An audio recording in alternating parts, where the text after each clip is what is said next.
Alors c'est une question qui peut paraître stupide dans cette salle, c'est ce qu'on a prévu de jouer en Belgique.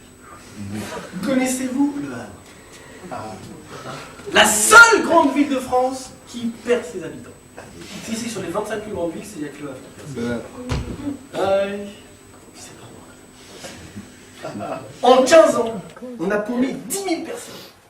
Et puis c'est pas parce qu'ils sont partis en périphérie. Ah non, c'est comme ça. Et l'histoire de la ville est parsemée de ces petites anecdotes. Tenez par exemple, forgé au XVIe siècle sur un marécage asséché, aujourd'hui on est station balnéaire. Ah, avec une eau verte et du Jalais, on a une région de France, c'est clair. Les gens sont sceptiques, ils savent pas quoi vient la mer. Si vous demandez quelqu'un dans le sud, où est Le Havre, ils savent pas situé. Ah donc, oui, historiquement, donc, je parlais de l'histoire du Havre. Donc, Le Havre, bon, je passe rapidement, n'est-ce pas, sur la traite négrière, qui n'intéresse personne, et sur laquelle les plus grandes fortunes financières et politiques de la ville sont bâties. Bon, pour passer directement à la Deuxième Guerre mondiale.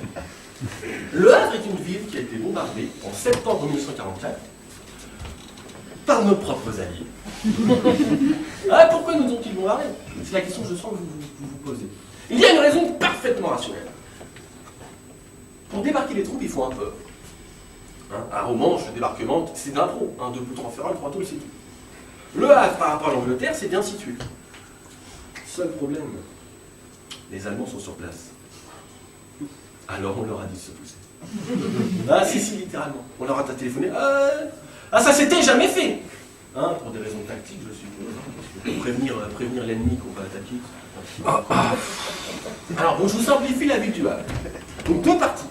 Ville haute et ville basse. Alors, la ville haute, près de la côte. Donc, pour des raisons de luxe et de précautions stratégiques évidentes, ce sont les nantis, les planqués, les Allemands. Et la ville basse, donc ce sont les infrastructures essentielles, bien sûr, le port, évidemment, la mairie, l'hôpital, la maternité. Devinez où on a bombardé? Voilà, c'est des civils qui ont tout pris, forcément. C'est ce que c'est un civil, militairement parlant. C'est la matière inflammable qui est pour que dalle. On ne sait pas, peut-être qu'il colle à. Et dans les années 50, quand il a fallu reconstruire, on a fait un truc bien. On a harmonisé les couleurs. Comme le ciel était gris, et la nuit tout, on s'est dit, pourquoi on ne construirait pas les immeubles de la même couleur? Le gris, ça a son charme. Vous coulez des ruines dans du béton, vous avez le Havre. C'est pour ça qu'on est classé au patrimoine mondial UNESCO. C'est pas pour nous de cinéma. 200 000 habitants, 2 salles, c'est bien. Et puis, n'oublie pas les 57 kebabs aussi.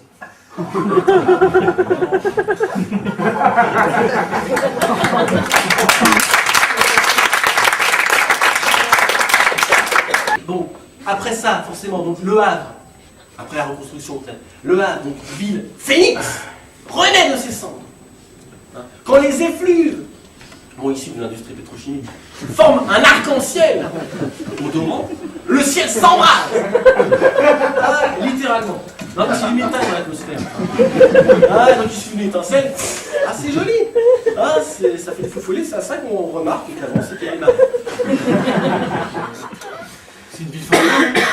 Comment? C'est une ville fantôme là que tu parles. Je parle du Havre. Excuse-moi. Non, mais je peux pas t'en vouloir.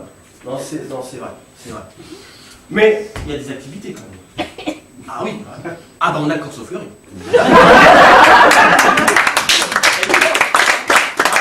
Qu'est-ce que c'est le Corso Fleury? C'est un défilé de chars. Donc ça, dans une ville marquée par la guerre, c'est ça.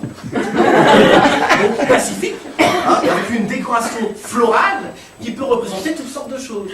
Non, c'était bien celui de dernière. Il faisait beau et tout, il y avait de l'originalité. Parce qu'il faisait beau. Parce qu'il faisait beau. Moi j'ai bien aimé. Mon préféré c'était celui de la ville du Havre. Alors ça représentait un champ, je crois, de coton, un truc comme ça. Il était tiré par des petits noirs, à pied, et pieds nus, fouetté par un homme sur le char. Ça m'a bien plu. Il y avait un souci d'authenticité, recherche historique. Moi, c'est ce qui est passé. Moi j'ai bien aimé le Char du Lac, tu sais, le club de foot. Et ça représentait une passoire, donc...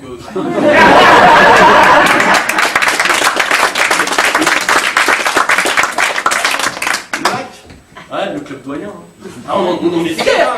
Super équipe. Voilà. Ah bah avec ses bons supporters, avec Ouais. ça, bah tiens, on a fait un sketch là-dessus. Non, on va essayer, c'est parti.